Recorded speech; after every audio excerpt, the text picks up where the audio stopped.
Very much. Welcome everyone to our Climate Outlook Forum 117. And it's the bare months. So palakpakan po muna tayo para magkaroon ng energy. Thank you. And Christmas is waving at us, but before we celebrate Christmas, so we still have 3 months to go.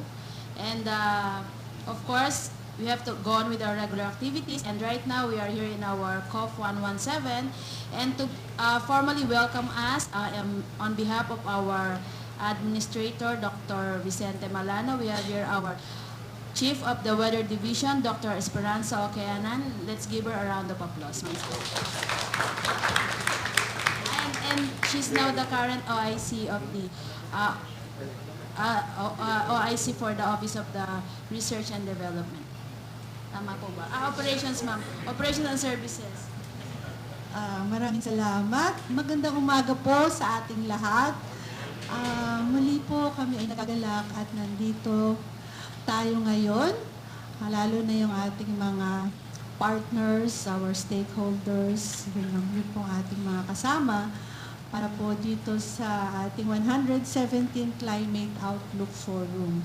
Napakahalaga po ang participation ng bawat isa, yung presence ninyo ngayong araw na ito dahil muli ay ilalahad natin yun pong ano ba ang hinaharap natin sa mga susunod na 3 buwan o hanggang 6 na buwan. At kaya nga nang nasabi ni Belle, bare months na tayo, magiging malamig kaya ang ating Pasko? Magiging maaga kaya ang ating amihan? Ilang bagyo pa ba ang ating hinihintay o aasahan pa? Meron pa ba tayong nakikita na mga malalakas na pag-ulan? Neutral na ba talaga yung ating condition ng ENSO? So ito po yung mga tatalakayin ngayong umaga na ito at kami po ay nalulugod at nagpapasalamat lalo na po dun sa ating mga sponsor ngayong araw na ito, ang Aboitis na magpipresent din po sila kung paano nila ginagamit itong ating mga data sa PAGASA, lalo na itong mga seasonal forecast natin, and marami tayong malalaman sa kanila pang mga activities. So, ang bawat isa po ay napakahalaga ang partisipasyon. So, inaasahan po namin na yung inyo pong mga comments, yung inyong mga suggestions, kung meron pa po kayong nais na pagtuunan ng pansin ng PAGASA, welcome po kayo na maglahad ngayong araw na ito dahil ang amin pong serbisyo ay mas mapapagpabuti pa namin kung kayo po ay nagbibigay ng mga recommendations. Siyempre po ito ay nagpapagaan din sa aming mga forecasters, sa ating mga climatologists at iba pang miyembro ng PAGASA na ma-enhance din yung confidence ng bawat isa. At natutuwa po kami kung kami ay nakakapagdulot ng serbisyo sa ating mamamayan. So, in behalf po ng aming administrator na ngayon po ay nasa Congress, meron pong ginagawang, I think it's about the budget hearing ngayong umaga, kaya hindi po sila nakadalo ngayon. Kaya pinapahati po nila ang kanilang pagbati, ang pagbati ng buong PAGASA sa inyong lahat. Muli po, maraming salamat and we hope that we will have a very fruitful discussion ngayong umaga. Muli po, maraming salamat at magandang umaga. Thank you po, Doc SP. So, yun po, jump pack po tayo ngayong umagang ito and we are very fortunate na meron din po tayong sponsor on behalf po ng ating stakeholder dito, ang SN Aboitis, and later nga po meron silang presentation. Okay, so unahin na po natin ang pag-acknowledge sa atin pong mga suki. Siyempre po, first on the list, nabanggit rin po natin ang SN Aboitis. Pakitaas po ang kamay at i-recognize po natin, palakpakan po natin. Maraming salamat po. Nagpa-cater po sila, ano po ba ito? Shangri-La or Marco Polo. So maraming salamat po. Of course, andyan din po ang Solar Philippines. Thank you po for coming. Mga first early bird po natin. From Philippine Sugar Miller Association. Thank you po, sir. Of course, from OCD and the RMC. Thank you very much. From Land Bank of the Philippines. Thank you po. From Transco. Thank you very much, sir. From NWRB, thank you very much, ma'am. From Philippine Air Force, maraming salamat po, ma'am, sir. Of course, ang ating kapitbahay din from QCDRRMO, maraming salamat po for coming. Ang North Luzon Renewables or ang Northwind, salamat po. Ang AC Energy, thank you very much. From NPC, ang ating kapitbahay, thank you, sir. From HPC po, thank you po. From DA, of course, ang ating beautiful ladies, of course, from BSWM din, thank you very much. From Meralco, thank you po. From Philippine Red Cross, okay, and of course po, ang ating pong laging pumupunta rito, ang ating former employee na naging boss din po natin from GMA po, siyempre po si Mang Tani. And also ang DOST scientist po, research scientist, Dr. Servando, former administrator din po ng PAGASA. Of course, ang ating pong nandito po ang OIC ng Operational Services ngayon at Chief po ng Weather Division, Dr. Kayanan. Ang atin pong mga Section Chief from RDTD at ang ETSD from CAD rin po and HMD. Maraming salamat po. Yung mga hindi ko po nabanggit, mamaya po babanggitin ko. And of course, excited po tayong malaman ang ating forecast for today. Kung meron po ba tayong pending na mga darating na bagyo. So, ibibigay po sa atin ito ni Mr. Nicos Peñaranda, Weather Forecaster ng WD, Weather Division. Palakpakan po natin. So, magandang umaga po sa inyong lahat, Ma'am SE and iba pong mga colleagues sa PAGASA and all the stakeholders. So, as of today, so ito po, ihatid ko sa inyo ang forecast. So, makikita natin, ito po yung visible satellite image ngayon. So kung mapapansin nyo, malinis. So generally malinis, maraming mga maiitim. Ito po ang mga kaulapan. So may mga maliliit na kaulapan lamang. Although may makikita tayo ng mga circulations, ito yung isang low pressure area, shallow low pressure area. Makikita natin na wala masyadong ulap. And then may low pressure area, malapit po doon sa may east po ng Guam. So malayo. Pero sa Pilipinas, mostly po, ayan po mga tuldok lang or mga isolated na cloudiness. And makikita din natin, generally na as of today, ang pagkilos sa mga ulap po ay galing na sa silangan. So ngayon nga ay meron tayong northeasterly surface wind flow. So hindi pa po ito yung Amihan. Ito po ay, of course, ay isang precursor, hindi pa po ito malamig. And mostly po ay dito lang yan sa may extreme northern Luzon, kung saan naman nagkakaroon po ng mga kaulapan dito sa mga area ng extreme northern Luzon, yung Batanes, Cagayan, and portion ng Isabela. So makikita natin sa kabilang slide, ito po yung depiction or yung ating hangin. So makikita, tinitrace po nito yung direction ng hangin. So dito po ay may mga, ito po high pressure area. So ngayon po, medyo nagpapalit na po yung panahon. Imbis na mga low pressure po, nagkakaroon na po ng mga high pressure area. And of course, dahil po dun sa mga high pressure area, dito po sa Asian continent, ito po ay China, ito po ang Japan, meron pong hangin na medyo mas tuyo at medyo may kalamigan, pero hindi pa po ganun kalamig. Umaabot na po dito sa may Taiwan, Batanes area. Pero makikita natin, wala pa po yung ibang mga features na ina-associate natin sa pagpasok po ng itong transition or yung pagpasok po towards northeast monsoon. So meron pa rin po mga low and then medyo po nagkakaroon na ng ITCZ sa baba pero hindi pa po ito fully developed kaya naman hindi pa rin naman natin sinasabing na-declare ang transition na. Pero nakikita natin pumuporma na itong ating mga weather systems. So ito po yung shallow pressure area. Yung mga blue po na yan po yung malakas na hangin. So medyo may kalakasan itong northeasterly wind flow dito sa extreme northern Luzon.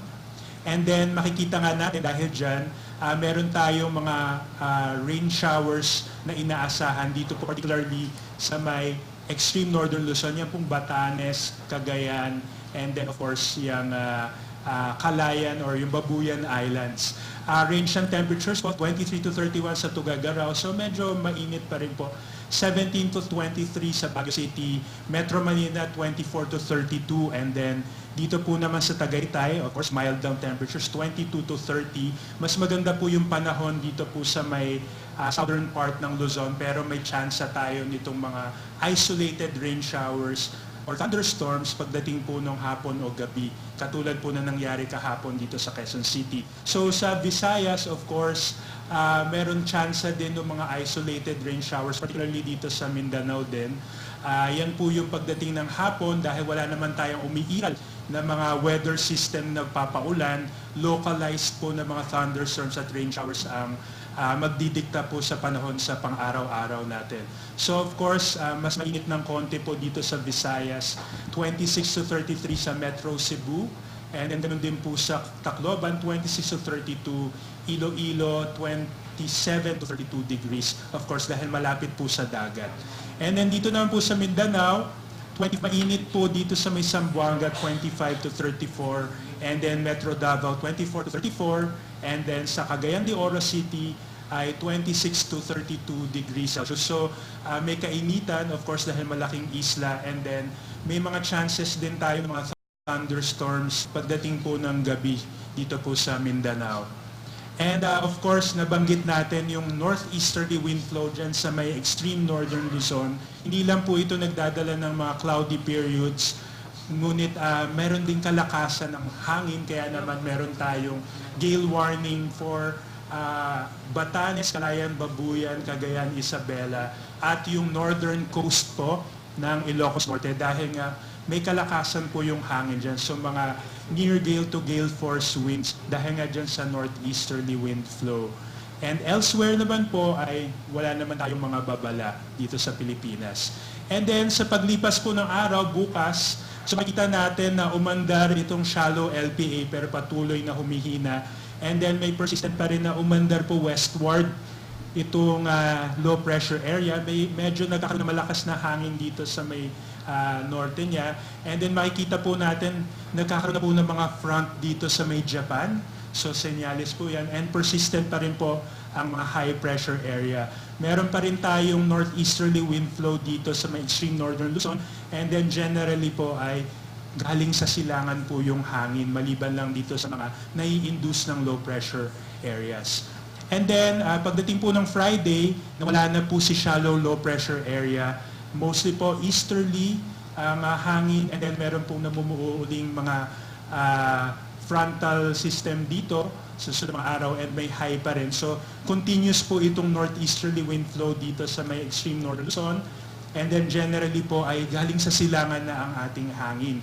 And of course, bata po natin meron tayong low pressure area na lumalapit. So sa next 3 days naman po wala pang mga impact itong mga weather system, kaya naman Metro Manila mananatili pong persistent po yung mga tsansa ng mga afternoon rain showers at thunderstorms, at maglalaro po from 24 to 32 ang mga ating agwat ng temperatura. Baguio City, of course, mild temperatures, medyo may kalamigan ng konti pagdating po ng Sabado. At dito naman po sa Legazpi City, halos pareho lang po ang conditions. And mostly, ganun din po, chance ng mga isolated thunderstorms pagdating po ng hapon.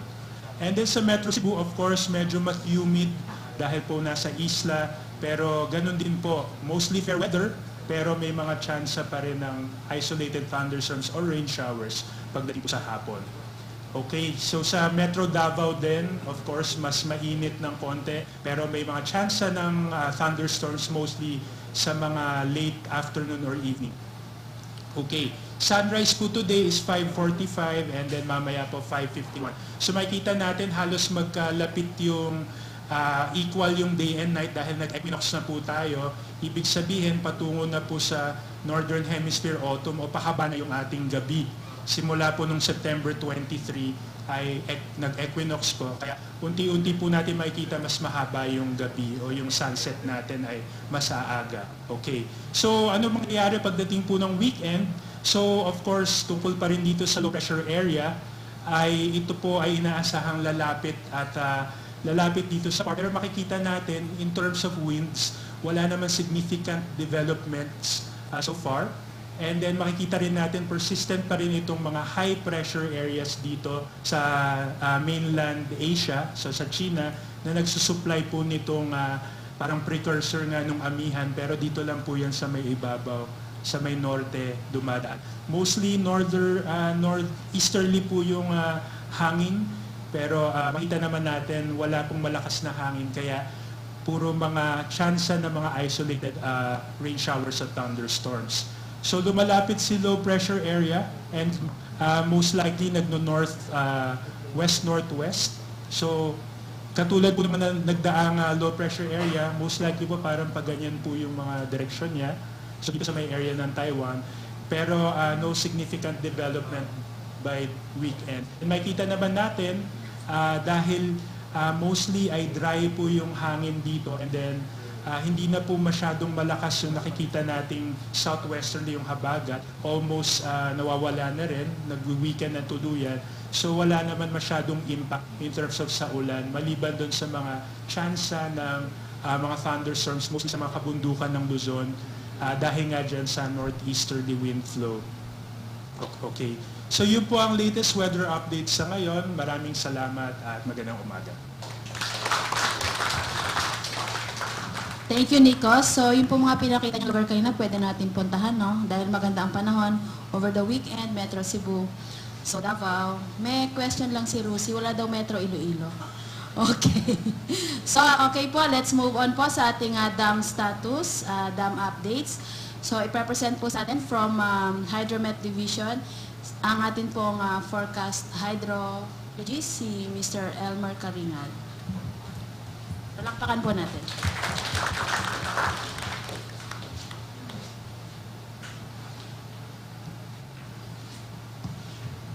Magandang umaga po sa atin lahat.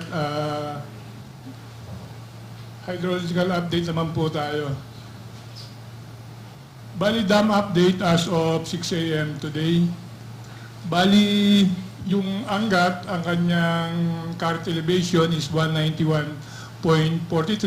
Medyo bumaba po siya ng halos 0.13 sa level niya kahapon. Ang normal high po ng Angat Dam is 210. So, kailangan pa po niya ng halos 18.57 meters para ma-reach niya po yung normal high na 210. Pero ang maganda lang po, yung 191.43, aba po siya dun sa rule curve na 185.42. Yun nga pala pong rule curve po yung desired water level required para po masatisfy yung all the uses of mga dam. So, pag above the rule curve, mas maganda. So yung Angat Dam, mas mataas po siya ng halos 6.01 po sa rule curve niya sa ngayon. Yung Ipo, 101.05, Lamesa, 78.57, medyo bumaba po siya ng halos 0.02 ngayon, pero ang maganda po, medyo umaangat na po siya. Yun po isang magandang balita sa Lamesa Dam. Yung Abuklao, 71.45, 574.37, yung San Roque, 268.05. Yung po kasing Ambuklaw Binga, yung tubig niya is pumupunta ng San Roque. So yung San Roque, ang kanyang normal is 280. So medyo mababa pa rin po siya ng halos 11.95 para ma-reach niya po yung 280. So ang isa rin pong maganda or good news is above the roll curve po rin siya. Ang roll curve po ng San Roque is 266, so mataas po siya ng halos 2.05 meters. Then yung Pantabangan, 206.54, ang kanya pong normal is 218.5. So ito lang po yung medyo mababa sa rule curve na 215.51. Halos mababa po siya ng halos 9 meters, 8.97. So medyo ang maganda lang po, continues pa rin po yung pagtaas ng Pantabangan Dam. So yung Magat, 180.26, actually, nagpakawala na po siya ng tubig, pero naka-close na po yung gate niya. Ang kanya pong normal high is 190. Nung nakarang araw, nagbawas po siya ng tubig, so medyo naka-close na ngayon kasi po medyo bumaba na. Ang kanya pong normal high is 190. So, bali ito po yung hydrograph ng Angat Dam. Ito pong kulay blue, ito po yung 2019 hydrograph niya. Napansin po natin, medyo galing nga po siya dun sa halos 167 ata ito. 158, mga ganun. Pero ito ng mga nakarang araw na by month of July, August, nag-continuous na po, medyo umangat na po siya, na halos mabot nga po siya ng 191.43 sa ngayon. So, asahan po natin na medyo tataas pa rin po siya. Meron po tayo kasing 4 na bagyong dumaan ngayong taon to sa pumasok sa PAR, although hindi po direktang natamaan yung mga basin natin, pero nag-enhance siya ng southwest na nagbigay ng pag-ulan doon sa mga river basin na binabantayan natin. So, napansin natin na lahat ng dam is tumataas. Ito nga pong Angat, halos umabot siya ng 191.43 so far. So, makikita natin sa hydrograph, dire-diretso na rin po yung pagtaas niya. So, asahan natin sa mga susunod na buwan, ang nagpapaulan po kasi din dito o nagpupuno ng dam ng Angat is yung Amihan.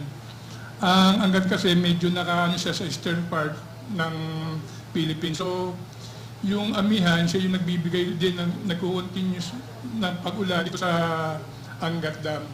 So, expect natin, continuous pa rin po yung pataas niya. And by December siguro, so medyo, kung hindi man po siya umabot dun sa normal high, is lalapit siya. Yun po yung projection namin. Ito naman po yung San Roque. Ito pong makita natin yung hydrograph niya, gumanon po siya. Nung nakaraang bagyo, si Nimpa o si Liwayway, medyo yung dalawang dam na nabanggit ko kanina, Binga ang Buklaw, nagpawala po siya ng tubig, sinalo po ng San Roque, kaya po gumanon yung hydrograph niya. Nung nagsara po yung dalawang dam, Binga ang Buklaw, so medyo nawala po yung, medyo mahina rin po yung ulang na forecast dito sa San Roque. So yung dalawang dam, yung Binga ang Buklaw, yung po yung nagbigay ng tubig.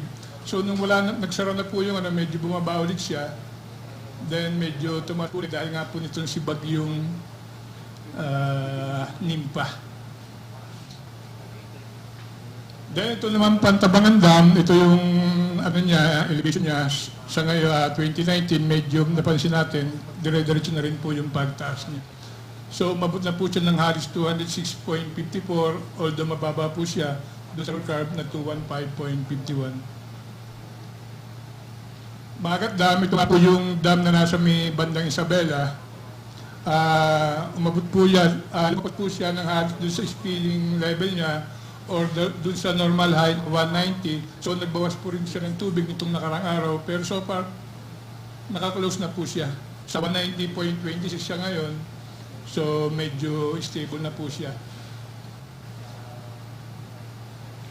Yung lamesa, ito nga po, 78.57 na po yung elevation niya. Napansin po natin, ito nga mga nakarang mga araw, itong mga bagyo, nakadulot po ng pag-ulan, nag-enhance ng southwest. So medyo tumataas na rin po yung level ng lamesa dam. Bali, ito naman po yung assessment namin, based on dun sa binigay na forecast rainfall ng CAD. So dun po sa Angat Dam, ang forecast rainfall namin is 400 millimeters. So, based on dun sa nomogram na ginagamit namin, 0.09 coefficient, ang marireach niyang level sa katapusan ng Oktubre is 197.05. Based on dito sa 400 millimeters of rainfall na forecast. So, aabot po siya ng 197.05. Ang kanya pong rule curve is 197.30. So medyo mababa po siya dun sa rule curve na 0.25. So it means na medyo maliit-liit itong rainfall na forecast sa Angat Dam. So medyo bababa po siya ng halos 0.25. So medyo malayo-layo rin po siya dun sa 210 na normal high. Sa San Roque naman po, 345 yung forecast rainfall. Estimated namin, 256.49, marireach niya ito hanggang October 31. So yung napansin natin, naka-arrow down siya. So ang kanyang rule curve is 279.65, kailangan pa po siya ng 23.60, mababa. So yung forecast rainfall po dun sa basin ng San Roque is below normal. So maliit, so hindi niya maiangat ng husto yung San Roque Dam. Although kung doon naman sa taas, upstream, malakas ang pag-ulan, at yun na magbabawas ng tubig, madadagdagan itong San Roque. Then yung Pantabangan Dam, ang kanyang forecast rainfall is 413. By katapusan ng October is 208.93 yung marireach niya. So medyo malayo pa rin po doon sa 218.54 na normal high. And doon sa rule curve na, 218.54 na rule curve. So medyo malayo pa rin po, kailangan mababa pa po sa 9.61. And doon sa normal high water level na 221, medyo malayo pa rin po. So, kailangan pa rin po ng mga pag-ulan dito sa mga nabanggit na dam. Ito pala pong Magat, 361 yung forecast rainfall, 18, dam location niya 180.2. Doon po sa 361 na rainfall, up po siya ng 190. Nasa spilling level na po siya, or doon sa normal high. So, kaya po wala kami nakalagay dito na basin rainfall. Ito pong Magat is pag ganun pong kalaki ang ulan ang ma-observe, automatic magpapakawala po sila ng tubig. So, bali yun ako, based on dito sa assessment namin, yung pong lahat ng dam is ang trend niya is tataas, except po yung San Roque. Medyo bababa po siya, dahil nga po yung observed rainfall na forecast doon, yung forecast rainfall po doon sa San Roque is medyo mababa. So expect po natin na hindi siya gaanong tataas.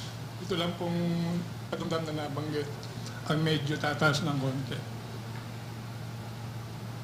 So yun lang po at maraming pong salamat. Thank you, Sir Elmer. So yun po yung ating hydromet status. And commercial lang po. So kung gusto niyo pong mag-brewed coffee, meron na pong pinrovide ang snap. So ito po ay pinromote, no? Coffee bean, tea and leaf sa labas po. And then later po natin i-serve yung snack. So para po gising na gising po tayo sa ating pakikinig. Okay. So let's move on po to our climate review for the month of August up to September 22. So let's give a round of applause to Mr. Remedios L. Sherwo. Magandang umaga po sa ating lahat. This morning, I'm going to present the climate review for August to September 22. Last forum po natin ay August 28, kaya almost na review na po yung August.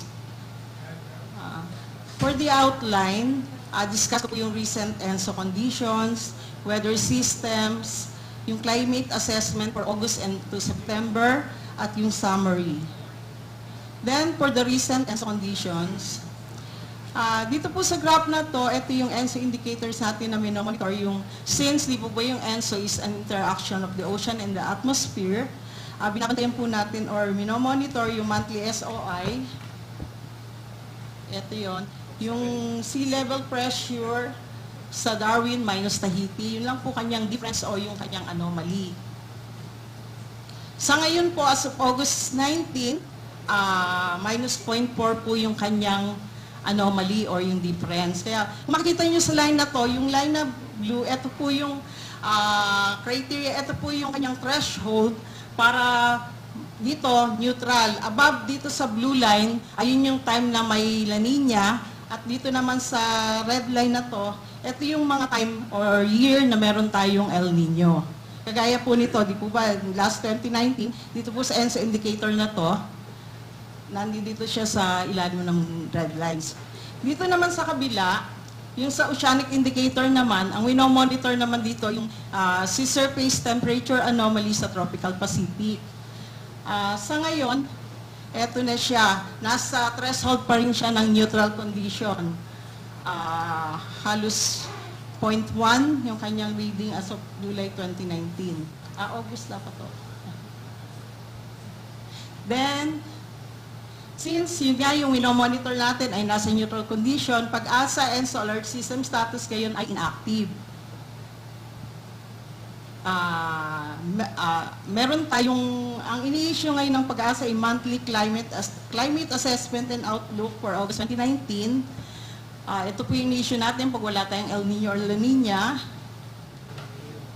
At meron po tayo nitong advisory. Makikita po natin sa ating website. Ito po yung kanyang yung wordings, monthly climate assessment. Dito po sa first part, dinidiscuss yung assessment or yung nangyari noong August 2019. At doon naman sa second part ay yung outlook for the next month. Monthly po, nag-i-issue kami ng ganito, available din sa website. And may counterpart po siyang simplified version. Just in case, mas madali siyang maintindihan kung ano yung laman ng climate assessment natin, nandito din naman po siya. In graphics nga lang. Ayun, nasa taas yung overview, yung assessment in August, ano ba yung mga weather system na naka-affect, yung rainfall condition. Dito pa lang kita mo na, alin ba yung mga below normal, near normal, at yung above normal na part ng country na nakaranas ng ganon. Tapos yung temperature natin, mas mainit ba siya, mas malamig ba siya. Then yung inaasahan nating outlook sa September 2019. Yung mga in-expect nating weather system, ito po monthly ini-issue. Then for the weather systems that affected the country from September 24, nagkaroon po tayo ng southwest monsoon hanggang ngayon. Then, yung mga low pressure areas, yung mga localized thunderstorm, at yung pong tropical cyclone. Napakarami po natin naging bagyo ngayon. Noong August, nagkaroon tayo ng 3, pero itong 3 kasi na to na-discuss na last forum. Then, for September, nagkaroon tayo ng TD Kabayan noong September 1, si Typhoon Liwayway, international name na Lingling, noong September 1 to 5, si TD Marilyn, September 2 to 14, at si Severe Tropical Storm Nimpa noong September 17 to 20. Lumabas yung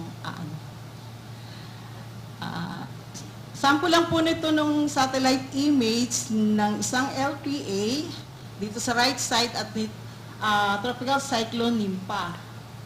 Nakita nyo yung kanya kasing mga red color na yan, yung kanyang mga kaulapan, at usually yun yung mga lugar na maraming dalang ulan.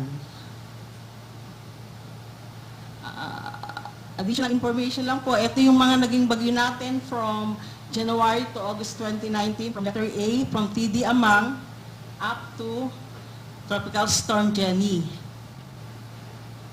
Ito po yung kanyang mga track. Then, for the month of September, ito nga po yung, dito kasi makikita nyo, yung mga blue color, ito yung kanyang legend. Pag mas darker yung color niya, ibig sabihin lamang, mas maraming ulan yung natanggap dito sa mga area na to. Kagaya ni Nimpa, mas nagpaulan siya dito sa northern, sa Luzon, sa western part. Pero si Kabayan, hindi halos siya, yung nasa dulo po, hindi halos siya nagbigay ng mga pag-ulan. Eto, konti dito, si Marilyn. Pero kung mapapansin nyo, hindi naman siya ganun ka-dark, kagaya nito. And for the summary ng TC track, na 2019 TC track, ito po lahat ng TC track niya na nag-occur noong 2019. Tapos ito yung kanyang TC names and date. Tapos ito yung aming mga forecast tropical cyclone for the month. Kagaya ng January, nag-forecast kami ng 0-1. Dito po sa September, nag-forecast kami ng 2 to 4. Ayun, hit niya yung 4. Sana wala na para tama talaga. For the total of 14 bagyo, ang naranasan na nating 2019. As of September 2019. For the category, tsaka yung frequency, yung typhoon, nakadalawa tayong typhoon, severe tropical storm, 2, tropical storm, 2, at yung ating tropical depression. Mas marami po yung tropical depression na 8. Ito naman po yung mga impact ng bawat bagyo. Pero kung tutusin mo nga, si Marilyn, di po ba ito yung truck niya? Pero dito sinasabi sa Tacloban City siya nagpabaha. Ibig sabihin lamang nun, in-enhance ni Marilyn yung habagat. Then, dito din, nagpabaha rin siya sa Zamboanga City. Ito. Meron ba? May naka-insert. Binabaha. Malangoy na sila. At dito naman, di po ba maraming naging walang pasok? Gawa ni Haba. Malayo yung bagyo, pero yun nga, in-enhance niya si Habagat. Dito sa, nung September 3, Tuesday, covered siya ni Typhoon Liwayway. Kasi si Liwayway, September 1 to 5, dito sa Metro Manila. Walang pasok. Then si Tropical Depression Nimpa din, pinalakas niya din si Habagat at nagkaroon din ng yung mga walang pasok. Inaasang papalakisin pa ni Bagyong Nimpa ang Habagat, kaya patuloy ang pagulan sa bansa. Yan. Pero namang tinignan natin, di po ba 4 na bagyo yung dumaan sa atin. Green up kasi yung mga ulan na total rainfall na accumulated noong September 1 to 22, tapos yung total rainfall yung mga blue. Tapos yung namang red, pinagsama-sama ko yung ulan na total nung 4 na bagyo. Pero still, mas madami pa rin yung naging ulan noong September 1 to 22. Ibig sabihin lamang nun, hindi lang yung mga bagyo yung nagpaulan sa atin, pwedeng ibang mga weather system, kagaya ni Habagat, tsaka yung mga low pressure areas natin, pati yung ating mga localized thunderstorm. Nag-record sa Subic Bay ng more than 1,000 mm ng ulan, yung ng bagyo, 500 plus. Yun po. Etong K, total rainfall ng Kabayan, Liwayway, Marilyn, Nimpa, mahaba po kasi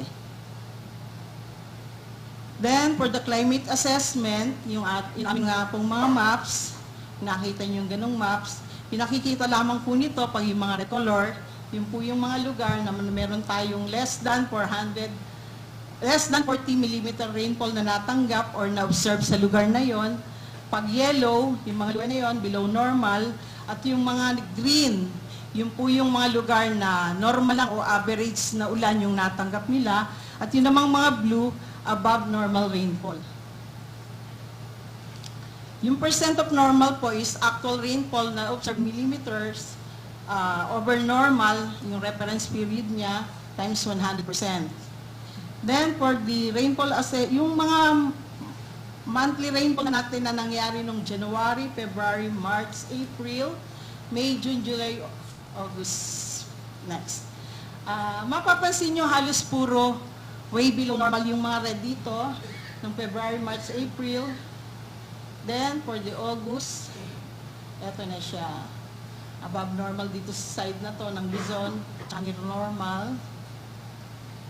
Yung pinakita nung last forum, halos ilang araw na lang kasi yung difference nun. More or less, eto din yung mapa na yon. And for September 1 to 22, eto po yung ating percent normal. Tapos pag linat mo siya or in-interpolate niya mo siya para maging per province, eto na po yun. Ito yung mga lugar, ito yung mga province na nakatanggap ng below normal dito sa Bicol region. Tapos kung mapapansin nyo, halos Luzon lang yung may near normal tsaka kaprasong above, tapos sa upper part niya, and the rest, puro below normal pa yung kanyang ulan at way below normal dito sa Mindanao. Actual rainfall in millimeter, ito po yung summary, anong tawag dito? Yung mga compilation niya ng from January to August 2019, ito in terms of millimeter, ito yung mga ulan na natanggap niya. And in terms of percent normal, ito naman po, dito po din kasi kami nagbe-base sa graph na to, sa table na to, yung pag-i-issue ng dry o drought condition. Then for the temperature assessment for August, yung mga red color, ibig sabihin nun, above average, mas mainit yung temperatura na nararanasan sa mga lugar na may red color. At yun namang may mga white, ibig sabihin normal lang yung mga temperature na naranasan nila. Kagaya dito, yung mean niya, pag ito kasing maximum and minimum in average mo, yun yung mid temperature for August. Sa Mindanao, mas marami siyang maiinit na temperaturang naranasan.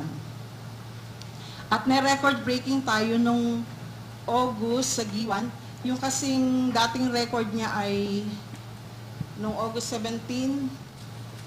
Ito yung bago, 36, pero yung dati niya, 35 nung August 30, 1990. Na-break niya yung record. For the month of August naman, yung extreme natin, medyo napakita natin last month, yung highest and lowest niya ay nung nangyari nung sa Iso Etiague nung August 15 at sa Baguio City naman yung pinakamalamig nung August 30 na may 15.2. Dito naman sa site na to, ito yung historical record. Ibig sabihin yung all months sa loob ng ano ba yung nangyaring pinakamainit? Yun nga, 42.2 sa Tuguegarao sa buong Pilipinas. At yun namang lowest 6.3 sa Baguio. Pero pag sinuma mo yung January 1 to August 31, ito yung nangyaring pinaka-highest temperature. 39.7 sa Isabela pa din at 9 sa Baguio City. Ito naman yung para sa Metro Manila. For the temperature assessment for September 1 to 22, halos dito, itong part na to, normal, mainit sa Mindanao, at dun sa parte ng Western Luzon ay medyo malamig. Ito naman yung highest temperature na na-record for August, 36.5 sa Borongan, Eastern Samar.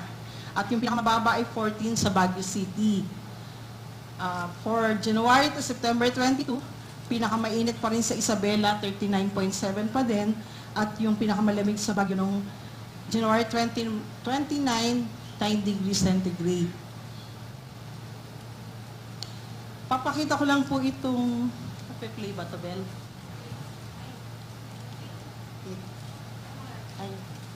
Ayaw.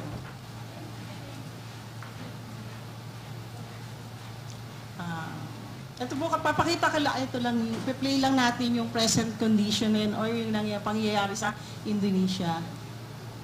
Bakit ayaw?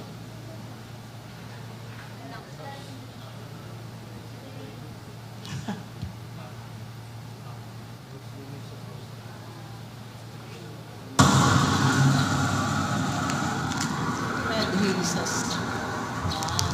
Halos di makita yung karsada nila, pulang-pula.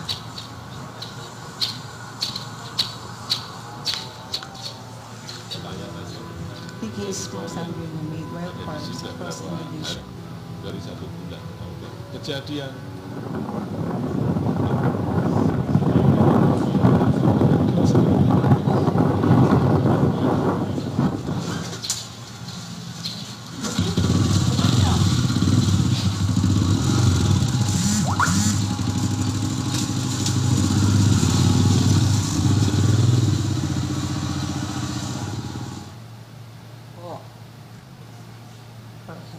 worsen.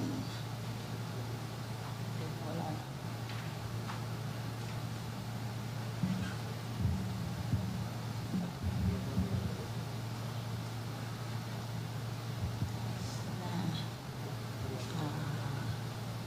Paano umpisan to? Ito pong nasa screen from asmcasean.org/home. Pinakikita lang dito yung mga high confidence hotspot. From yung mga satellite data, yung pinakila, yung mga red color dito, makikita mo yung red, yun yung mga hotspot na probably nandoon yung mga fire, yung mga maiinit na temperature, at nandoon yung maraming haze. Dito yung Sumatra and Kalimandan, sorry po. Kalimantan.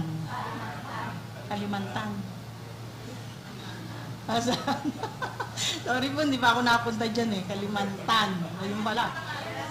Oo. Hindi ko kasi kabisado to eh. Mapapansin nyo, ito yung ating flow ng hangin. Yan. Ang petsa nito, September 15. Nasaan po ba yung Pilipinas? Hindi po ba ayun? Lahat ng kanyang mga init, lahat ng kanyang haze, dinadala niya sa Pilipinas. Ito po yung regional haze situation noong September 15, 2019. Then, pero kung nabuti naman, noong September 23, as of nung isang araw, eto na po yung mga flow na ng hangin niya. At least, hindi na siya papunta sa Pilipinas. Medyo, kasi nag-iiba na yung ating flow ng hangin, direction ng hangin natin. Pero still, kung mapapansin nyo kanina, kukunti yung hotspot, dumami naman siya, tambak na siya dito. Ito, sa dito. Yan. North Kalimantan, pala yun. Hindi, nagbasta. Yun yung mga black. Yun. Pero yung flow ng hangin, tingnan nyo po, wala nang, hindi na, at least yung Pilipinas naman, hindi tuloy-tuloy na naapektuhan. Sabi po dito, the 2019 Southeast Asian haze is an ongoing transnational air pollution crisis which affects several countries in Southeast Asia, including Brunei, Indonesia, Malaysia, Philippines, Singapore, Thailand, and Vietnam. Then, naka-experience daw po yung Thailand noong February 2019 until mid-May 2019. Peaking in March and April. Tapos later in this year, starting from June to July, Indonesia naman po yung naka-experience ng haze. Then next si Malaysia, na na-affected noong August 2019. Sumunod si Singapore, Brunei, and Vietnam na naka-experience naman noong September 2019. It is the latest occurrence of the Southeast Asian haze, a long-term issue that occurs in varying intensity during every dry season. Nga po.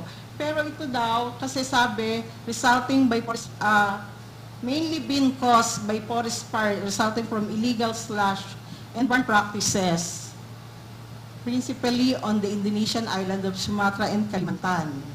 Then, nag-spread siya quickly in the dry season, prolonged by the formation of the Francisco tropical storm in the Pacific. Tapos, yung mga low pressure area, na-enhance siya kung baska sa dinadala siya sa atin. Pag may mas lalo siyang lumalakas pag may mga bagyo. Ito nga yung forest fire na to, makikita nyo dito yung kanyang write-up niya, yung illegal blazes to clear land for agricultural plantation had been raging on Sumatra and Borneo Islands. Sa kagustuhan nilang magtanim ng ibang ng ibang agricultural yung kanilang forest ay kanilang sinusunog. Tama po ba? Indonesia's forest fire are an annual problem but had been worsened this year by particularly dry weather. And in recent days, sent toxic smog floating over Malaysia and triggered a diplomatic row. Tapos yung hotspot niya, dumarami na nga daw po. At noong September 11, nakarating na siya sa Singapore. Tama ba? Then, dito naman po sa Pilipinas, nakakuha po ako ng mga news na fog that smells like smoke. Noong Monday, September 16, several parts po ng Bukidnon ay nakaranas sila ng yung ugly smells of smoke. Sabi nga ng DNR, yung haze from the forest fires in Indonesia has reached southern Philippines. Ito po sa Bukidnon, wherein ito naman ay sa Davao region. Tingnan niyo yung kanilang atmosphere, yung kanilang talagang puro haze na. Then, noong September 18, 2019, sabi nga, has the haze from the forest fire in Indonesia reached Cebu? Pero still, bago nila masabing naka-reach na nga ng Cebu, kailangan itetest pa ng EMB. Kung yung bang haze and smoke na yon ay from the forest fire in Indonesia, kung naka-reach na nga ba sa Pinas. Kasi po, di po may mga content yan, may mga mga test na gagawin. Pero ito kasi, anong pecha to? September 18, hindi ko na napala kung haze nga ba. Then, kung matatandaan nyo, October 23, 2015, yung Pag-asa palabas din po siya ng press release. Ganitong case din po, nakaranas din ng haze, bali, smoke haze. Smoke haze yung naranasan sa Southern Philippines. Kagaya nito sa General Santos, ito po, 2015 case po to. Nung, ano na to. Then, ito naman po yung pinakita ko kanginang, yung parang figure. Ito naman yung condition nung October 19, 2019. Makita nyo yung October 15. Hindi, ito kasi yung October 19, 2015. October 19, 2015. Tingnan yung kanyang mga hotspot dito. Tapos yung kasing direksyon ng hangin, talagang papunta sa Pilipinas. At nagkaroon ng, nag-plot nila yung visibility observation in selected areas on October 19, wherein dito sa heavy smash yung malalaki. Naranasan yung heavy smash sa Mactan, sa Buanga, at sa Jensan at Cotabato. And for the summary, natapos din.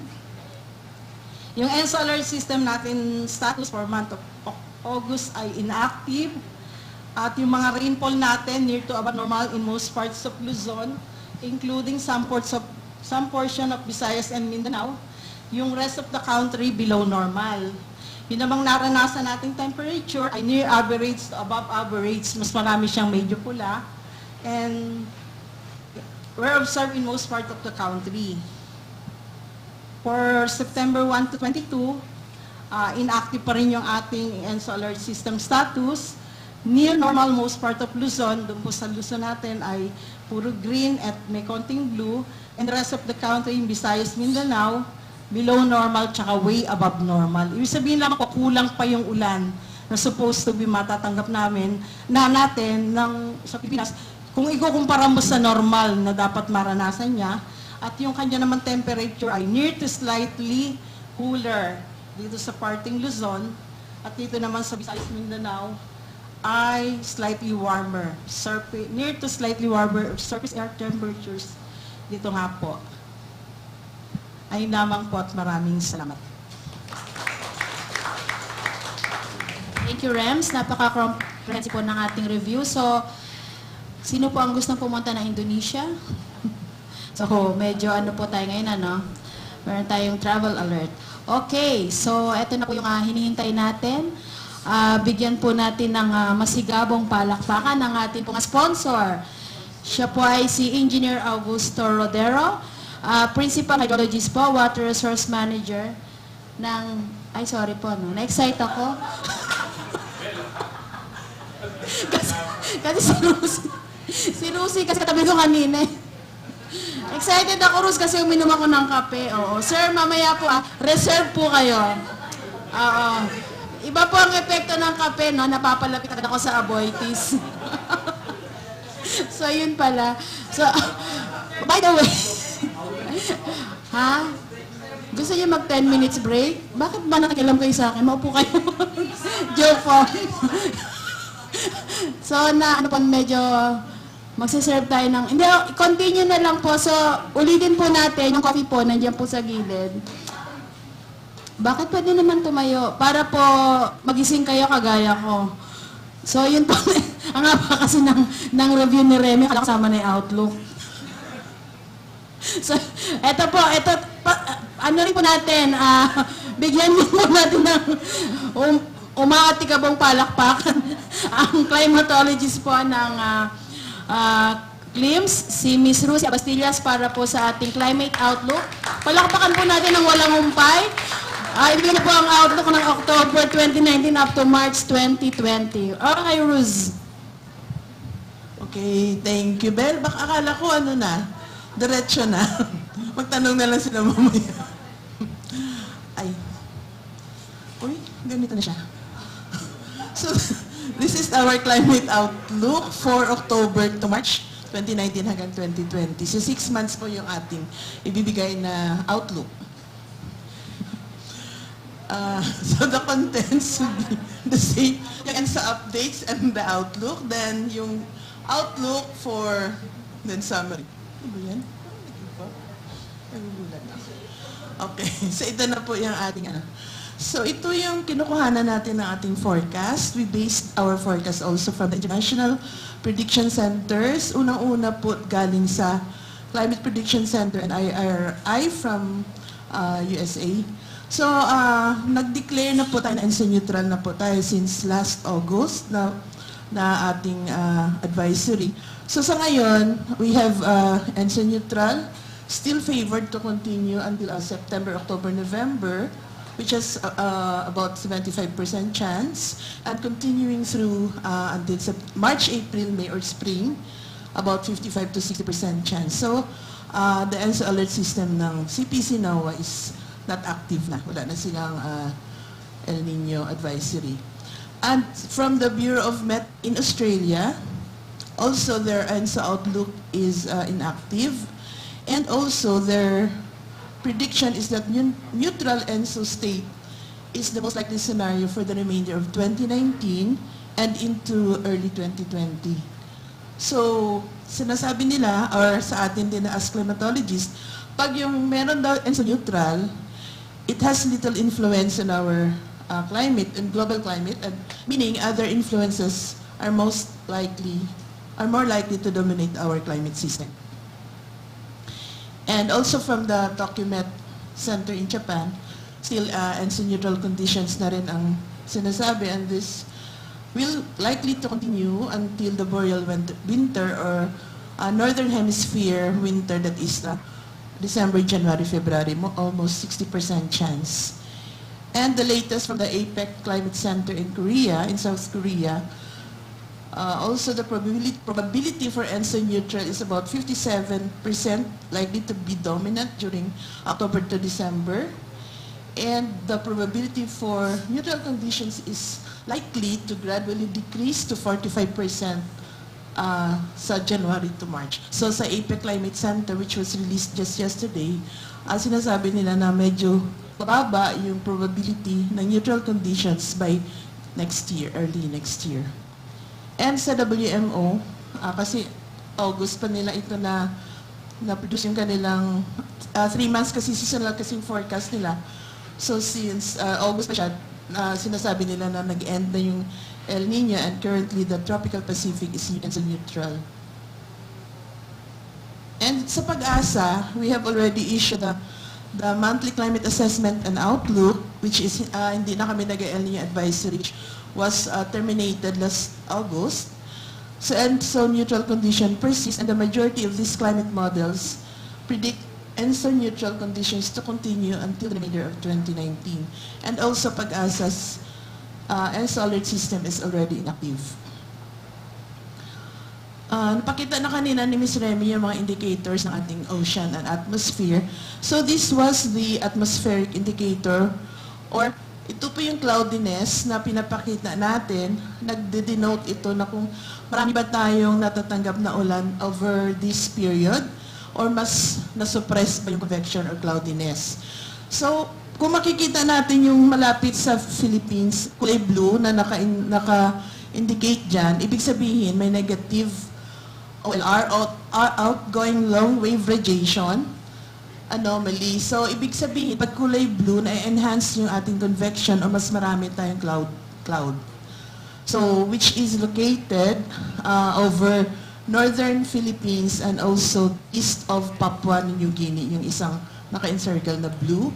And then doon sa areas na pinakita kanina ni Ms. Remy, yung may forest fires, yun po yung area na yan, yung naka-encircle na kulay red. Ibig sabihin, doon sa areas na yan, merong positive anomalies or OLR anomalies or suppressed convection and precipitation were evident over Indonesia and Malaysia. Kaya talagang hanggang ngayon, nagkakaroon pa rin ng forest fires.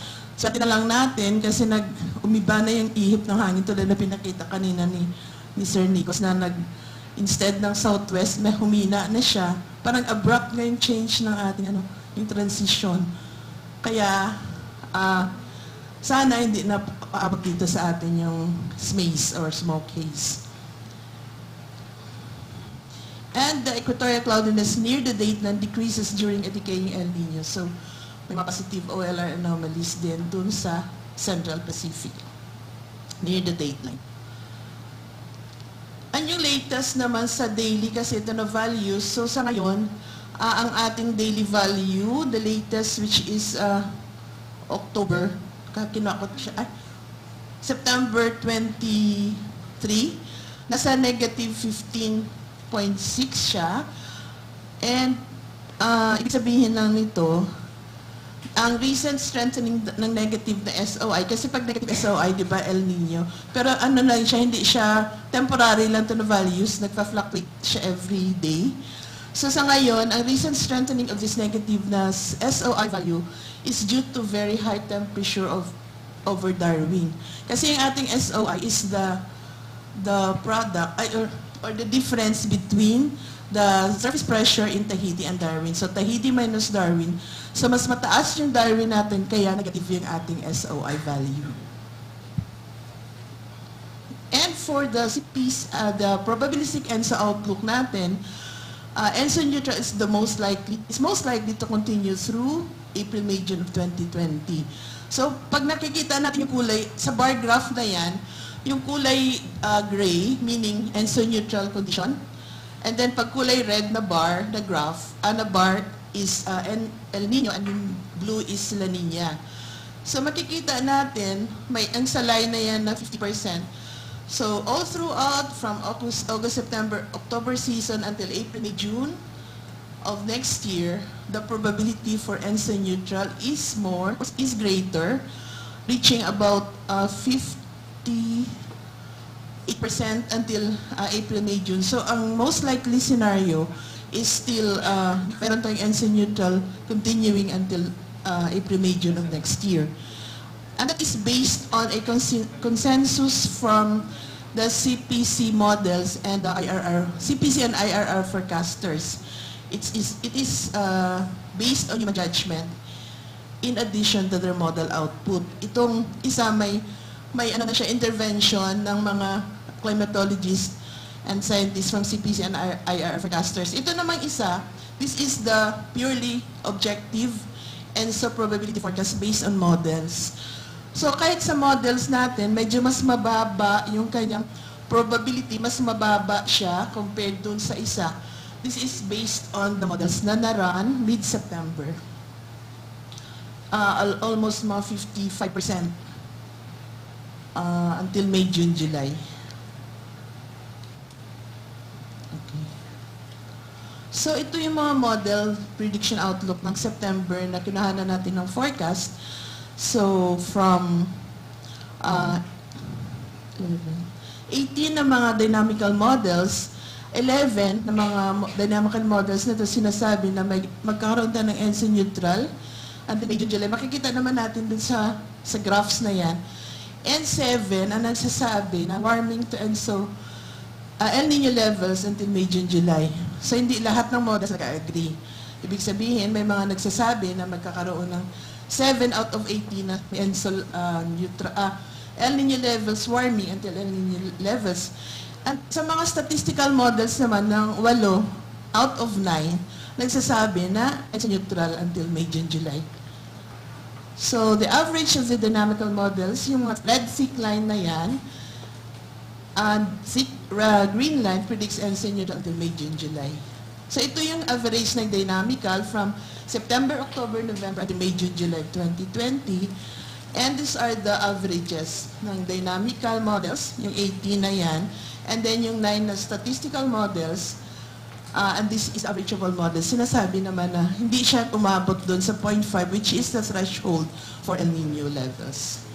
And pag negative naman, that is for La Nina. Pero dito pinapakita na positive ang ating mga averages ng ating sea surface temperature anomaly.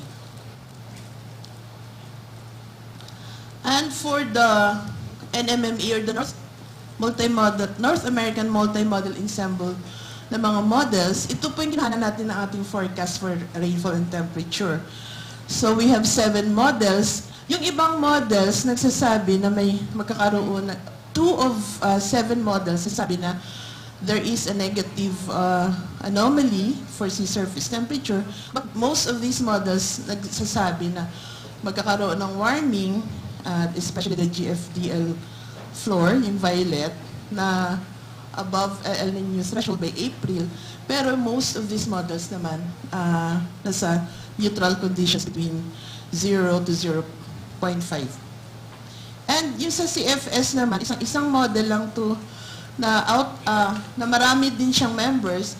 Nagpapakita kasi dito na yung latest, itong mga kulay blue, latest 8 na models na run, nagkakaroon na siya ng parang cooling. Parang nagpapakita siya ng cooling, parang nagpapahiwatig na magkakaroon daw tayo ng La Nina, pero hindi pa siya dyan. Pero mas marami pa rin models. Ang earliest 8 naman, sinasabi na warming. Yun nga lang, yung latest na 8 models nagpapakita ng cooling. Ang latest pala ngayon na SST, hindi pala napakita kanina ni Ms. Remy, yung nasa negative from Nino 1 plus 2 until Nino 3.4, nasa negative 0.6. Hindi pala napakita yung weekly si surface temperature anomaly. So sa ngayon, napakita na rin. We still have an active alert system. And neutral conditions persist and will likely continue till the early 2019, until the end of 2019. So ito na po yung ating outlook. So what are the weather systems that may affect the country during the period from October to March? Sa ngayon, parang napaaga yung ating transition from southwest to northeast monsoon. Napaaga, pero normally naman, mapapaaga. Hindi, ano ko kasi, yung nire-relate ko kanina pinakita ni Sir Nikos na northeasterly wind flow. Usually, normally kasi, during this period, nagwi-weaken yung ating southwest monsoon. Ito yung weakening na ng ating southwest monsoon. And then, papunta na po tayo sa transition period, which is October. And then, by mga middle of October until early November, yun ang ating, mag-uumpisa na yung ating northeast monsoon. And so yung mga prevailing na mga weather systems during the transition period is easterlies. Then yung northeast monsoon na usually yan end of October or mga November until February, yun ang kasagsagan ng ating northeast monsoon. And then yung mga tail end of cold front during these cold periods or cold months. And then the severe local thunderstorms during these transition period also. The ITCZ, yung ating intertropical convergence zone, yung axis niya or the mean position during this period, papunta na po siya sa south of the Philippines. Kaya lang ngayong parang, kahit southwest monsoon, parang hindi masyado napakita yung ITCZ, mga parang putol ang axis. So, yun mga low pressure areas, then the reach of high pressure pag meron tayong magandang panahon, and then tropical cyclone. So, na-explain na rin ito ni Ms. Remy kung ano ba ibig sabihin ng ating mga mapa, yung kulay, and then kung ano ba yung percent na pinapakita doon. So, this is the forecast for October. Makikita natin yan yung ating normal rainfall during October. Halos kalat siya sa buong Pilipinas kasi hindi na siya nakaside dito sa pero yung mas maraming ulan, marami na siya pag nakikita natin yung kulay darker blue, doon sa eastern section ng Aurora, and then Quezon area, and then also Albay. Almost 200 to 300 millimeters or 400 to 500 millimeters. But our forecast for this October, mas maraming ulan dito sa Aurora, Quezon area, including Bicol region. So the western section, mas kakonti yung ulan, lalo na dun sa Ilocos area. So this is the percent of normal. Halos buong Pilipinas, near normal, except for western Ilocos region and western Dagupan area. But we have a blue around, above normal siya sa Kasiguran, Aurora area, and the parteng Quezon, pero the rest near normal halos yung ating forecast. 76 provinces are near normal, only 2 provinces ang above normal expected for October. And then for November, sa normal natin na rainfall, mas concentrated na siya doon yung rainfall natin sa eastern sections of Luzon.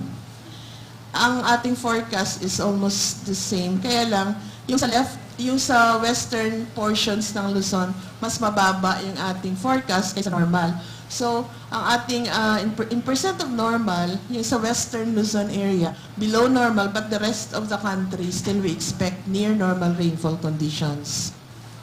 And for December, the forecast for Luzon is less rainfall compared mo dun sa normal natin, mas mababa. Kaya ang sa Luzon and western, Luzon pa rin pala yung Palawan and Mindoro area, so mas below normal, but the rest of the country, we expect near normal rainfall conditions.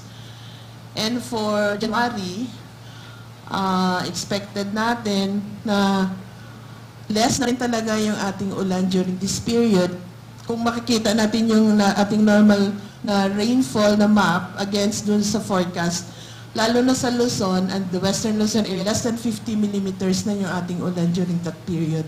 Sa ating forecast, less than 50. Pero in terms of percent of normal, we can see that there is a less than 40%. So, ibig sabihin, mas mababa pa rin yung ating forecast na ulan compared mo dun sa ating normal. Pero hindi siya masyadong, tutusin mo, hindi siya masyadong significant kung mababa na yung ulan natin. But for the eastern sections of the country, lalo na yung sa eastern Visayas and eastern Mindanao, we expect near normal rainfall conditions. And doon sa Quezon, meron tayo nakikita pala doon na mas marami siyang ulan doon kaysa normal. So we expect the Quezon Infanta area, Infanta dito na above normal for January. And for February, ganun pa rin, we expect below normal to way below normal dun sa western sections of Luzon, but for the eastern sections of the country from Luzon, Visayas, and parts of Mindanao na near to above normal yung ating rainfall expected. And for March, ganun din yung ating forecast below sa Luzon, lalo sa western section, pero sa eastern sections of the country, eastern Luzon, Bicol region, Visayas, and Mindanao, lalo na dito sa western sections of Mindanao, we expect above normal rainfall, but the rest of the country are near normal. So this is for our October to March na forecast in percent of normal. In terms of probability naman, how certain are we for those forecasts? So pinapakita natin doon na below normal, but dito, napapakita niya na mas malaki yung percentage na above, na magiging near normal, lalo na sa February, doon sa Luzon, below normal, pero dito naman, pinapakita in terms of probability na mas mataas yung probability ng ating above normal. So, yan ang ating uncertainty dun sa ating forecast. So, ito yung ating upper province na forecast. So, ang parang mas marami lang tayong below normal doon sa Luzon, pero pag titingnan natin Visayas and Mindanao, halos near to above normal yung ating forecast for October to March.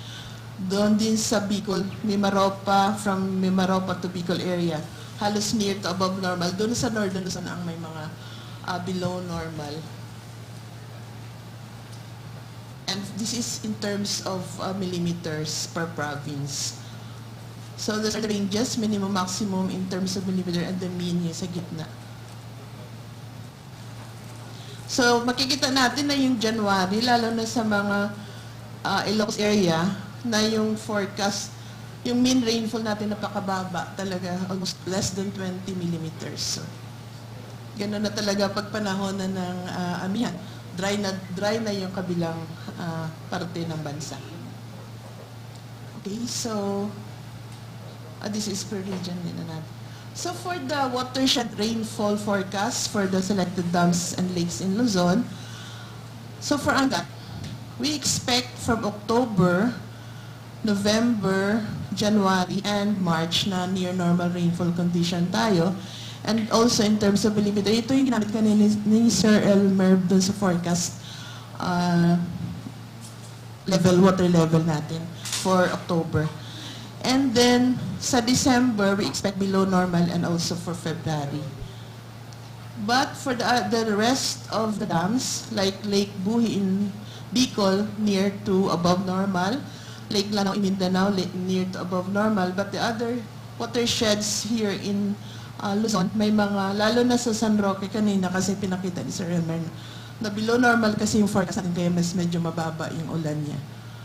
But the other dams, in Bohol, also Malinaw, is near normal from October to March. And also in Pantabangan, we have near normal October to November, but we have below normal expected December to March. And for the rain stations over selected dam, yung kanina is watershed forecast. This is for the rain stations or mismong rain gauges doon sa mga dams. So makikita natin dito, magkaiba yung forecast kasi point forecast yan. Ito naman, the forecast kasi may nagtanong dati kung bakit ito magkaiba yung watershed at saka yung aming forecast sa dams. So ito po yung point rainfall. So per dam yan in Luzon. And this is the river basin, the forecast for Luzon and until Mindanao area. Wala pala tayong Visayas. Wala pa kasi kaming shape file. Sino kaya makapag-provide sa atin ng shape file? Ayan. So, we expect October, may mga below normal sa December sa mga river basins in Luzon. But for Mindanao, halos near normal October, November, December. And also for January to March, dito talaga sa nakikita natin may mga below normal rainfall. Pero dito sa Mindanao area, halos near normal ang ating river basins. So the forecast dry day for October to March. Ang dry day natin is defined as a day with less than 1 millimeter of rainfall. So kung umulan man siya na less than 1, it's considered dry day pa rin. Iba yung kasing dry, sa rainy days natin na 0.1 ng ito kasi dry is 1 millimeter yung ating threshold. So these are yung normal, yung table na yan, per province, we have the normal na number of dry days. Dito naman sa gitna na table is the forecast number of dry days. So this one, ang color is the anomaly. So pag nakikita natin dyan na from yellow, orange to red, ibig sabihin yan, positive yung ating anomaly, ibig sabihin mas marami siyang dry days. Pag negative naman, ibig sabihin nabawasan yung ating dry days. So nagkakaroon tayo ng mga wet days dyan na nabawas doon sa dry days. So if we take a look, halos dito sa March, naku, ang laki ng anomaly ng yung kulay pula, 10 days ang nadagdag doon na dry days. So for example, in Benguet, for March, we have 18 na dry days, nadagdagan siya ng 10 araw. So 28 days. So ibig sabihin, mas dumami. And then for 11 days then, for the normal sa Ifugao, we have 17. So ang forecast is 28 days. So we have 11 na nadagdag na dry days. So mas dry tayo by March expected with this forecast. Pero dito naman sa Bicol region, sa Bicol area, mas nabawasan naman yung kanilang dry days. So for example, in Albay, if we have 19 na normal, ang expected natin 17 days, so nabawasan yung dry days natin ng 2 araw. Ito lang yung sinasabi nitong forecast natin. And for sa Visayas and Mindanao also, maraming kulay pula October, November, December. Ibig sabihin, mas maraming nadagdagan yung number of dry days. Pag January, February, March naman, lalo na sa Eastern Visayas, for example, yung -5, if you have in Biliran, we have 20 days na normal for January, tapos nabawasan siya ng 5 araw. Ibig sabihin, from 20 days na dry niya, naging 15 days na lang. So in terms of temperature, ano daw ba? Mas malamig, mas mainit. So pinapakita dito, merong tamang-tama lang, year average, merong mga lugar. This is per station na ating forecast. Pag kulay blue, mas malamig. Kulay puti, near average lang. Ang threshold niya ay pag yung anomaly from the normal is between negative 0.5 to 0.5, nasa near average. Hello? Pag yung kulay light blue, negative 1, negative 0.5 to negative 1 ang kanyang, mas mababa siya doon kaysa normal. Pag blue na siya na medyo darker, 1 to 2 degrees below. And then, pag dark blue, greater than 2 degrees below. So, makikita natin na sa Luzon, may mga October, dito na pala tayo mag-concentrate sa medyo malamig na December. So, we expected natin sa December, sa Northern Luzon, near average. Pero dito sa Central Luzon, Metro Manila area, above average. Ibig sabihin, mas mainit tayo kaysa normal. Pero, yung ating normal dyan, malamig pa rin. Hindi yung ibig sabihin ng 30 degrees or ano. Mas mainit lang siya. About 1 to 2 degrees ang ating deviation kaysa normal natin na malamig. So, medyo mainit ang ating mararamdaman. December. Ito kasi mga significant. January, ayun, sa Pasko pala. Nakalimutan ko Pasko. Medyo mainit yung Pasko. Pasko natin. And then the rest also of the country, we expect above average na temperature anomaly.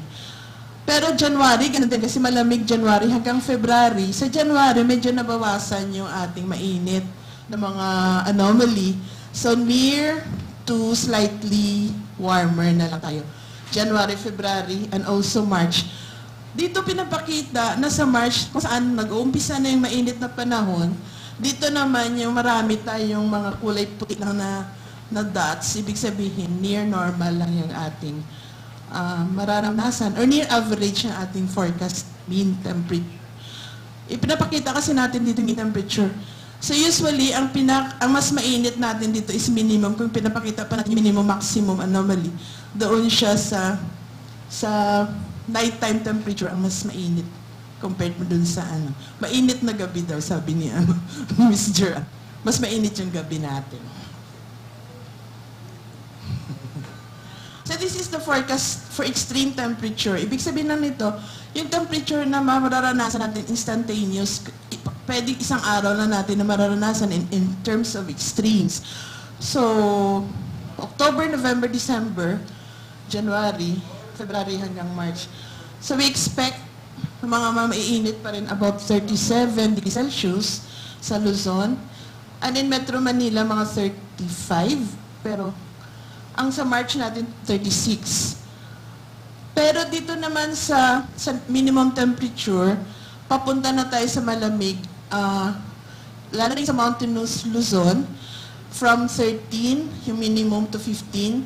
Pababa, January, about 8.7. Pero may March tayo. May 8 pero malaki kasi ng range.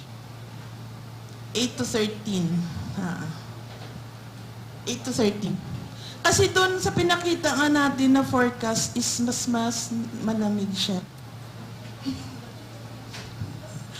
Yeah. It could happen or... So, siguro baka between those ranges kasi ang ating Unlike sa mga ibang panahon na talagang mas malamig tulad ng yung October, mas maliliit yung ranges niya. Dito naman napakalaki. And the rest, ito kasi yung Northern Luzon from kinukuha natin sa lahat ng stations. So kaya mas malamig dyan kumpara mo sa lowlands kasi ang sa Northern Luzon yung Batanes area, malamig siya. Magbabago pa yun. So in terms of tropical cyclone forecast, so sa ngayon, October to December, we expect 2 or 3 sa October, November 1 or 2, and December 0 or 1. And then January to March, we expect 0 or 1. And yung track ng ating mga bagyo, papunta na po tayo doon sa pababa, Central Luzon, Visayas, and Northern Mindanao area, pagdating ng mga buwan na to. And for the average, doon pa rin tayo, ang forecast natin kasi sa January to March is 0 or 1. Ang sa average kasi na tracks or frequency from 1948 to 2018, less than 0.5 lang nga, less than mga 0.3. 0.3 lang yung February and March. So talagang bihira din yung bagyo na dumaan sa atin pag January, February, and March. So for summary, yun, ensign neutral conditions persist and will likely continue through the remainder of 2019 and up to early 2020. And our EDSA alert system status is still inactive. And for the rainfall forecast for the whole country, sabi ko na rin kanina, skip na lang natin ito. So for temperature forecast, ganun din. Generally, near above average temperature is predicted in most areas of the country during the period. And may mga malalamig din dun sa pinapakita nating mapa. And for the tropical cyclone forecast, we are expecting 3 to 6 tropical cyclones that may enter or develop inside the Philippine area of responsibility during the forecast period. So, ano to? So, yung PAGASA will continue to closely monitor any significant phenomena and updates and advisories shall be issued as appropriate. So, our tentative schedule for the next forum will be on 23rd of October. So, just... Ayan pala. Thank you. Ang ganda.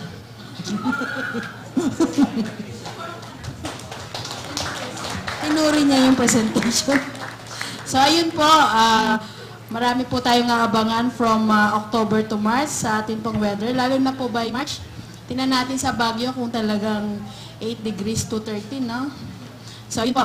Okay, ito na po yung kanina. Ano po natin, ni-reserve po natin ngayon po. Ito na po talaga. Siya na po talaga yung magpe-present. From SN Aboitiz Power Group, ang ating pong sponsor for this COP117. Palakpakan po natin si Engineer Augusto Rodero, si Sir August, Principal Hydrologist po ng Water Resources Management ng SNAP. Sir? Thank you, ma'am. So, magandang umaga sa lahat. Maraming salamat sa pagbibigay ng pagkakataon to be able to present in the Climate Outlook Forum. So, we are SN Aboitiz Power. Papakita namin dito yung ginagamit ng inflow forecasting tool, critical in dam management sa atin. So, ako po si Augusto Rodero, hydrologist ng SN Aboitiz. So, ang outline natin would be, titingnan natin yung, i-introduce ko yung SNAP as a company, then titingnan natin yung mga dams ng SNAP, at the same time yung value ng forecast. Yun natin yung gusto nating malaman bakit kailangan din ng forecasting, and dyan nakuha natin yung mga inputs ng PAGASA na ginagamit namin. And then, meron kasi kami tinatawag, next is yung SIFT model, meron kaming SNAP Inflow Forecasting Tool, at yung effect nito in our overall operations sa mga dam namin. Well, of course, hindi naman perfect lahat ng mga inflow forecasting or lahat ng forecasting systems, as also PAGASA has been proclaiming that. And we know that since hydrometeorological ito ng mga systems, so we would like to present here kung ano po yung mga challenges, ang mga tinitingnan rin namin mga opportunities for improvement on our systems. So to start off, SNAP is joint venture between SN Power, yung lugar sa Norway na may pinakamaraming hydros, SN Power and Aboitiz Power. Kaya siya naging SN Aboitiz Power, yung SNAP. So 50-50 siya na ownership and joint venture ng dalawang kumpanya.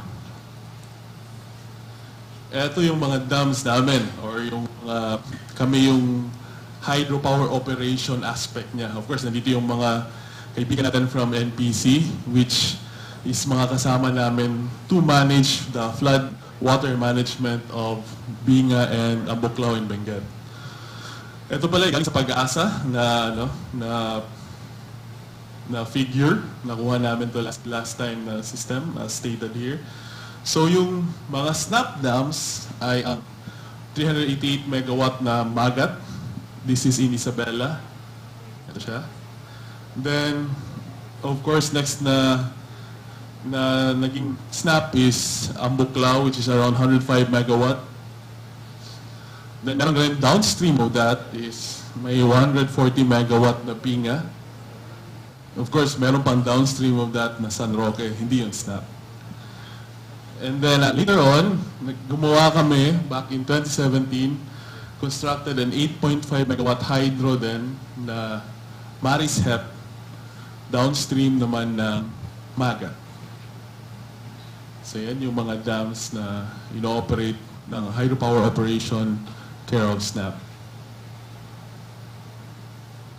So ano yung value ng forecast? So bakit namin kailangan ng forecast? So kung titingnan natin to, ito yung isang cross-section of a dam and ito yung tubig niya. So inflow or yung papasok na tubig is yung key sa amin to have good and informed decisions because kailangan namin yung optimum operation. So of course, optimization lang naman is really finding the best deal. Kung anong meron kayong tubig ngayon, kung anong pwede namin i-deliver based on the forecast of the incoming flows at kung anong meron kami as of the moment. So optimum hydropower operation sa amin para ma-maximize yung benefits para sa mga electricity users. So this needs a good inflow forecasting capability. Very important yung inflow forecast or any forecasting for an optimization of a system. At meron kaming nagawang system dito sa SNAP na tinatawag naming SIFT. This is the SNAP inflow forecasting tool. Nagbibigay ito sa amin ng automated and dynamic inflow forecast in CMS, in MCM per day, MCM per hour. May hour ahead siya. Meron rin siyang week ahead, even up to year ahead lead time, automated and dynamic, para sa mga decision-making namin so that we can do informed decisions based on the currently what we have and then yung incoming flows na magkakaroon sa dam namin. So critical dyan, since this is hydrology, so critical dyan yung observed rainfall, yung mga measurements sa watersheds, and then yung 7-day ahead rainfall forecast as inputs. And of course, yung observed stream flow, kaya kami naglalagay ng mga river gauges dun sa mga rivers sa site upstream of the dams. Mag-gauge rin, definitely, to be able to measure it properly. Then all in all, that leads to us having better and informed decisions in terms of our water resources management. So ano yung effect ng SIFT or ng snap inflow forecasting tool sa amin? So, kasi kami nagtitrade ng kuryente or power, di ba? So, with inflow forecasting tool, kasi yan yung resource ng hydropower, hindi siya tulad ng ibang energy resources na pwede mong mapili or ma-order yung source mo ng kuryente, di ba? So, kailangan mo siyang ma-model na maayos, kung kailan siya darating, kailan siya may deviations. So, with a good inflow forecasting tool, nagkaroon kami ng mas better na daily energy trading, mga efficiency namin. Of course, may mga malalaking event, yung mga flooding. So, it also provided us an improved spillage management in comparison nung wala pa siya sa system ng SNAP. Of course, kailangan mo schedule yung mga maintenance ng dams mo tulad nito. And you must schedule that properly para ito ay napakaliit lang na losses sa mga planta natin.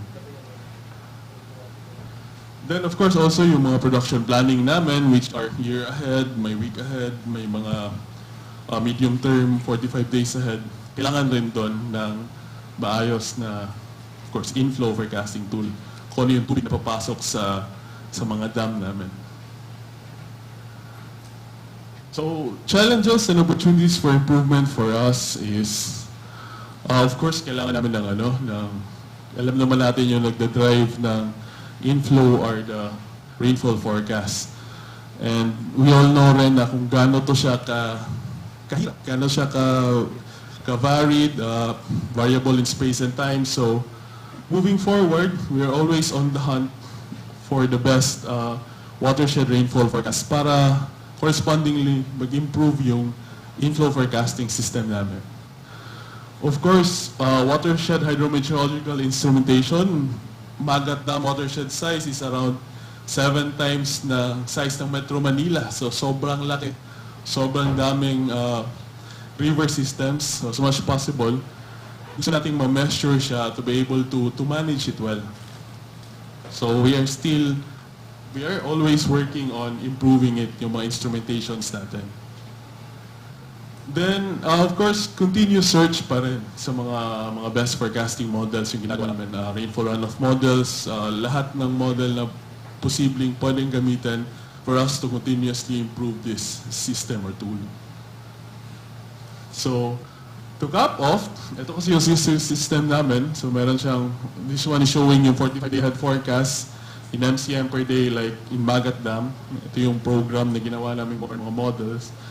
So para sa amin kasi is to have optimum hydropower operation, especially in hydropower, it really requires a better inflow forecast kung darating na mga tubig sa mga dams natin. Okay, so that should end my short presentation. Maraming salamat sa pakikinig niyo. Thank you, Sir August, and thank you rin po sa pag-utilize ng PAGASA products and services and for always supporting our climate forum. So there you have it po, yun po yung ating special lecture. Yeah, and meron pa po tayong ipapadala nila later.